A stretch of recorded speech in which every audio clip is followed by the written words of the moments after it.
there, I'm Adam Wright. Thanks for tuning in. Welcome to the show. Each week, I strive to bring you interesting interviews and commentary related to some of the more pressing issues of the day. Our discussions range from politics to entertainment and even lifestyle issues. And if you like what you hear, I encourage you to hit the subscribe button on your favorite podcast platform, YouTube, or visit my website at theadamwrightshow.com. Most importantly, tell your friends. Sure would appreciate it. Well, as the world has changed significantly since COVID-19 hit, most aspects of daily life have been affected. And of course, as is the ability to volunteer. And as we start to emerge from the pandemic and start reconnecting with people, one of the things I plan on doing, and I hope a lot of others will as well, is reconnecting with some of my volunteer efforts.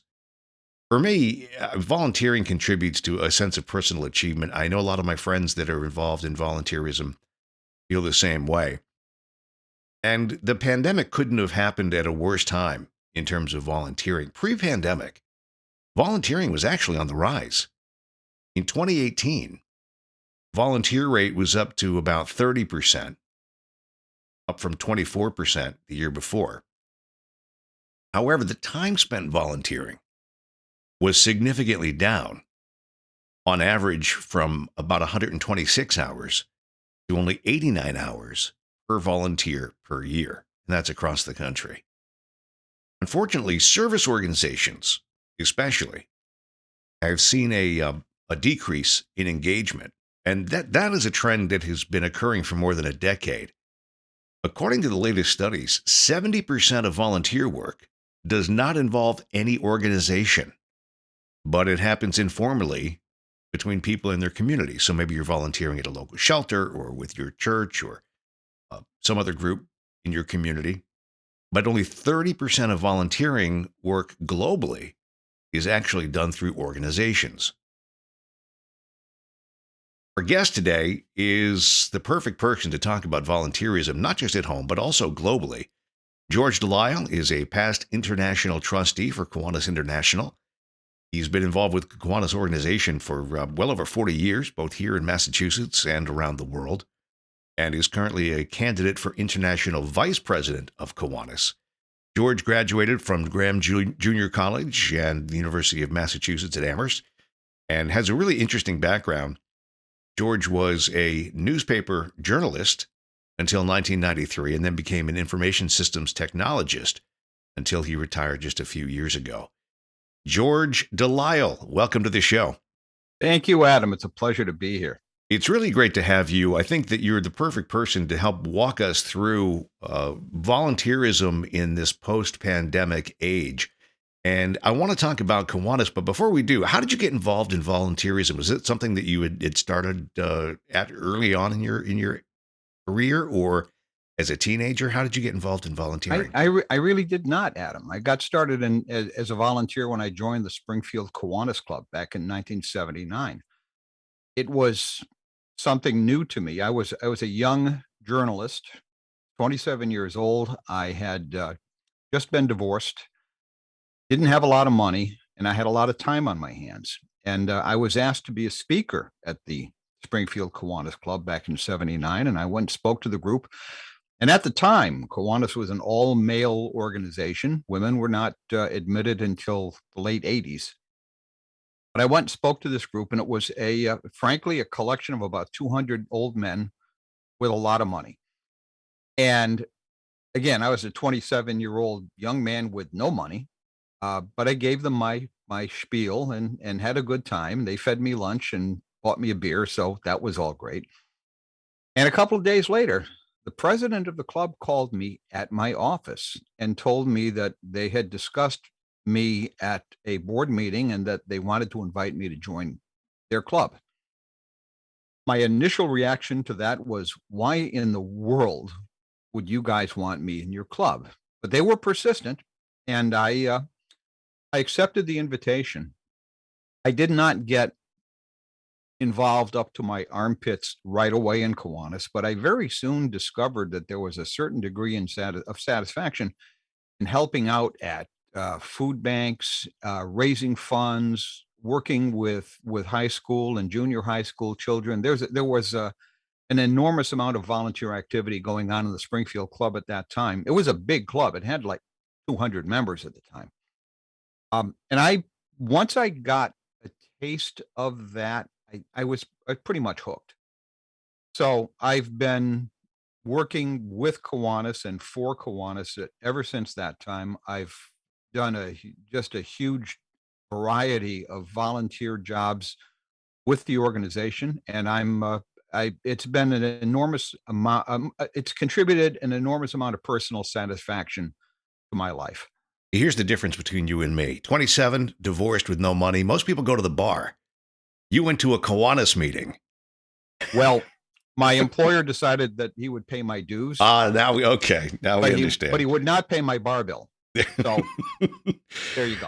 Oh, that's pretty funny. Well, it's really interesting that you started as a young man, because I think one of the problems that so many organizations have is attracting young people. And I want to touch on that in just a little bit. But first, for people who don't know, tell us a little bit about Kiwanis International. What is Kiwanis? People may have seen the big blue K on the sign driving into their town, or maybe their Christmas tree. They bought it at the Kiwanis Christmas tree stand. But what is Kiwanis, and what does Kiwanis do? The stock answer to that, Adam, is Kiwanis is a global organization of volunteers dedicated to improving the world, one child and one community at a time. Now, that's the 10-second elevator speech. What Kiwanis really is an opportunity to meet like-minded people, to work closely with them in bringing positive change to your own community. That's what Kiwanis is really all about. It didn't necessarily start out that way. It started out as a businessman's organization with some insurance benefits. And the main goal of Kiwanis in the early days, which founded in 1915, was to make business connections, was to meet the other movers and shakers in your town so that you could do business with them and they would do business with you, and everybody would do very well. And they had some insurance that came along with that at I guess a very reasonable rate, or very cheaply. Um, the character of the organization has changed considerably in the past 105 or 107 years now. We are obviously a very diverse organization today. We've had women in the organization since 1987. We've had two women as our international presidents, and a third woman, a good friend of mine, will be international president 2 years from now. We have members in 82 countries all around the world. We represent a vast variety of cultures, every imaginable religion, or no religion, as your preference may be. Uh, every race, creed, and color known to man is represented in the Kiwanis organization today, and that's something I'm very proud of. But we all have one thing in common, and that is a focus on making the world better for our children, both in an immediate way and going into the future. How is Kiwanis structured? I know that obviously there are other service organizations, Lions and Rotary, Kiwanis. I guess those would be the big three. Um, how are clubs working locally as well as globally in order to accomplish that mission of helping children? Well, every Kiwanis club sets its own service agenda. So there's no one from our headquarters in Indianapolis who is dictating you must do this particular kind of service. Actually, it's a hallmark of the organization that we do surveys of our local communities to determine what the greatest need is. And then we try to plan service and fundraising around those perceived needs. So as I say, every club is different. I belong to two clubs in Western Massachusetts, the Westfield Club and the Northampton Club.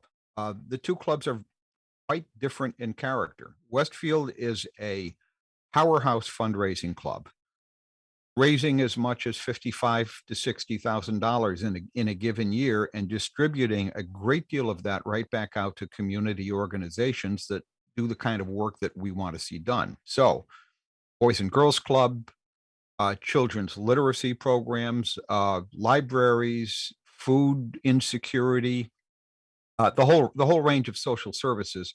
Make sure the kids are as a past one of our past presidents said, our job is to make sure that children are happy, healthy, safe, and loved. But every club does that differently. Mhm. So in Northampton, that club is not a powerhouse fundraiser, at least not yet, because it's a very young club. It's only 4 years old. But we've established little free libraries in some of the public housing areas in Northampton. We raise money and distribute money for food insecurity programs there. We've worked with one of the local churches on providing meals for the homeless. We work heavily with veteran services in Hampshire County, making sure that veterans who are an underserved group also get fed and housed and clothed and make sure that they have the things that they need. So that's just two local clubs here in Western Massachusetts. What does, by the way, we're talking to George Delisle, who is a past international trustee for Kiwanis International. George, what do Kiwanis do on a global scale? Do they have worldwide projects? We do. We have something called the Kiwanis Children's Fund, which is our worldwide tax deductible charitable arm. So folks can donate to the Kiwanis Children's Fund. They can write that off on their taxes. The Children's Fund does ongoing disaster relief programs all over the world.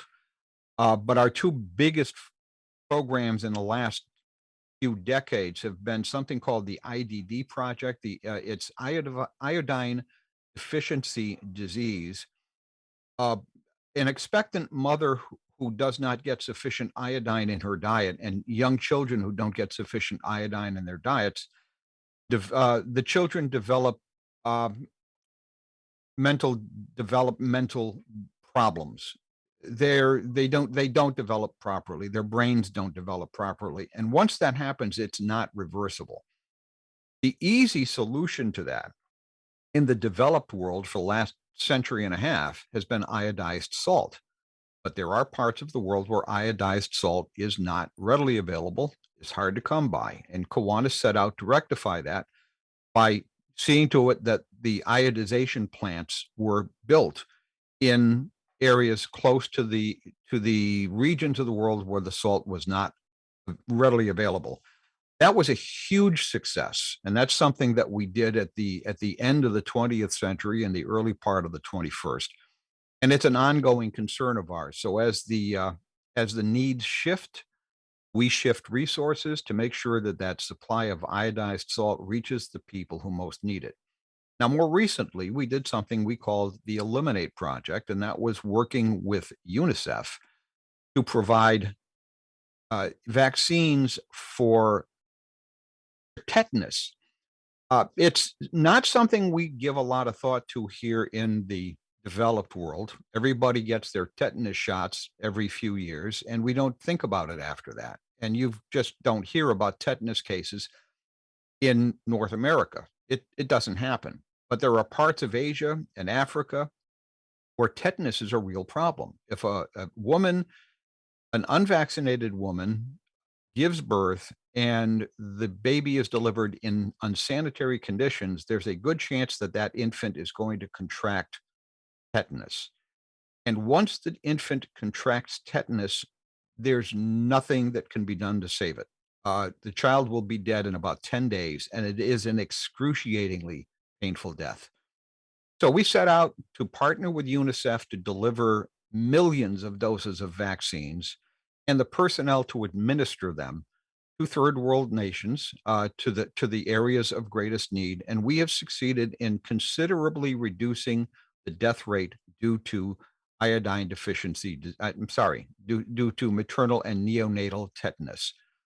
It worked. It worked spectacularly well. And there are a few areas where we've still had some difficulty getting into, but we're still working with UNICEF to make sure that even those backwaters and those areas, frankly, where there are political and military issues, we're still working to make sure that those are served as well.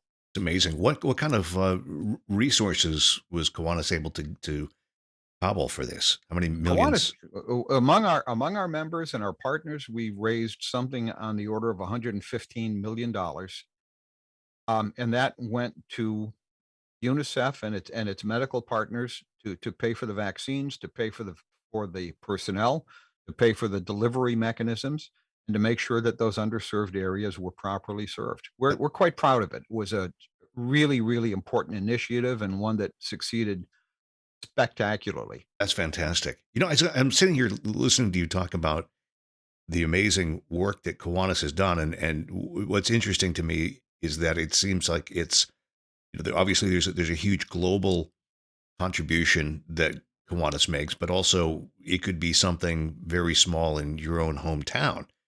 And one of the things that stands out to me is that statistic that I cited at the beginning of our program today, which is that such a small amount of people are volunteering through organizations. It seems like something like Kiwanis or Rotary or Lions would give people a good framework within which to do their volunteerism, and also probably provide some other benefits like fellowship. I would never criticize anyone who chooses to volunteer, regardless of the mechanism they choose to do so in. I mean, folks volunteer through their churches. They volunteer here through organizations like Kiwanis and Rotary and Lions. They volunteer sometimes very directly through an organization they want to serve, like the food bank here in Westfield. A lot of folks volunteer there, and I commend each and every one of them.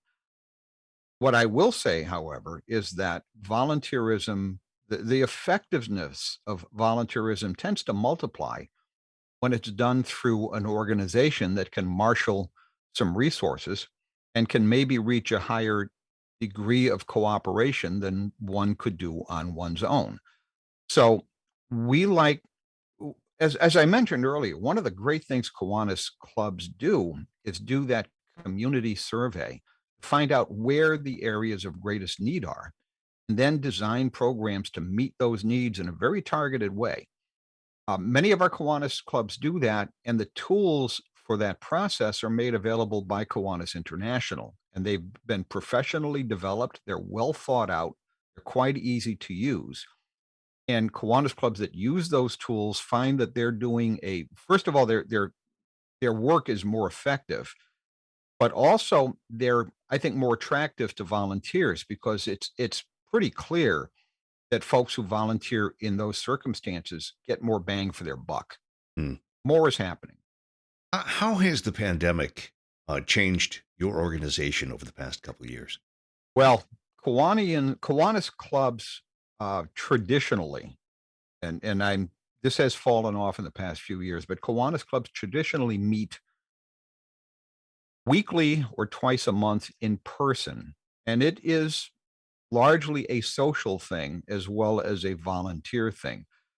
I like my fellow Kiwanians. All my best friends in the world are Kiwanians. The people who really matter to me are people I've met through my association with this organization. Now, if you belong to a club for 42 years, that is probably going to happen. Um, but the pandemic has made it unwise in many instances to meet in person. So we have turned as an organization to technology. And thank heaven that the technology is available today to do effective meetings without being in the same room. We have Zoom and we have other platforms that permit people to have meetings on a fairly large scale where everyone gets to say their piece and discussions can be seriously done and everybody gets to at least see one another in two dimensions, if not in three dimensions. So that's been helpful. In some areas of the world, that has led to an increase in membership. Our friends in the Caribbean, particularly in Jamaica and in some of the Caribbean islands, have increased their membership considerably during the pandemic because they have dived wholeheartedly into this online meeting milieu, if Mm. you will, and they've used it to their advantage. And as we start getting out of the pandemic and we start coming back together in person, how do you maintain that progress and that direction of increased membership growth? Well, I think increased membership growth in North America is I'm not going to lie about this. Our membership has been down in North America and consistently dropping for a few years now. The pandemic has not helped it, but I think some of our districts, again, the Caribbean folks have shown us by example that this can be overcome by the proper application of technology. So I think it's incumbent on the rest of us in Kiwanis to learn those lessons, to apply those lessons, and to reach out to our friends and to our neighbors and invite them to be part of this really wonderful organization. I rarely miss an opportunity to invite someone to come to a Kiwanis meeting or to learn more about Kiwanis, and I don't do that out of any selfish urge. I love Kiwanis. I enjoy my time in Kiwanis. I think that anyone who gives it a decent chance is going to feel the same way. So my wife accuses me of being a little bit too aggressive on my Kiwanis invitations, but I think it's something that if I meet somebody and I like that person and I think that they're good people, I'm going to want to at least introduce them to an organization that has given me so much pleasure over the years. We're talking to George Delisle. He is a past international Kiwanis trustee and is also a candidate for international vice president of that organization. And we're talking about volunteerism in the post-pandemic age. You know, one of the things that occurred to me as you're talking is obviously you have spent a good part of your life as part of this organization and volunteering. But I would think that one of the issues that we have nationally, if not globally, is trying to uh, attract younger people into filling the shoes of people who are maybe retiring or getting older that they don't want to commit the kind of time and resources to volunteerism.